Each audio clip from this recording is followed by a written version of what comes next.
Let's have a look at some definitions. What is a corrective action? Well, a corrective action is taken to eliminate the cause of nonconformities in order to prevent reoccurrence. So for example, if you're auditing a production line and you find that in a production line where there's maybe 20 product builders or operators, that 2 of them have not been trained on their work step. Well, a corrective action for that particular issue would be to figure out, well, why weren't they trained? Well, perhaps it was the case that the day the training occurred, they weren't in, and therefore they didn't get trained. And for me, well, the root cause of the problem there is not really that they didn't get trained. It was how come the system for training new employees isn't tight enough to catch those employees that don't turn up on the day of the training.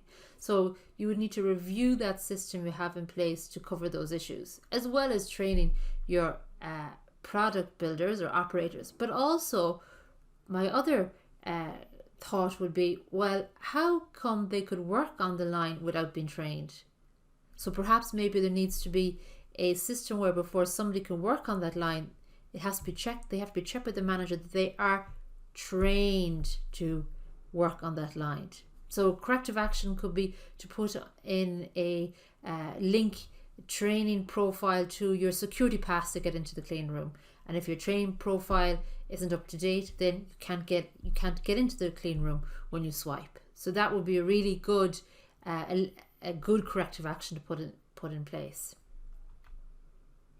A correction refers to repair, rework or adjustment and relates to the disposition of an existing nonconformity. So corrective action relates to fixing the root cause of the problem, where correction is putting in a quick fix. So in our case, for our 2 operators we found that weren't trained on their particular work step, immediately you would say, well, stop what you're doing and now you would have to leave the clean room.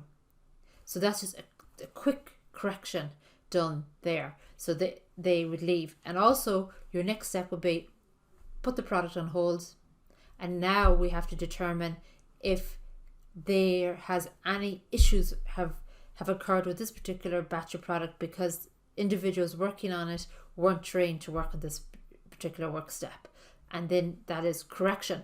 But that's not getting to the root cause of the problem. When you get to the root cause and put in the fix, that's your corrective action.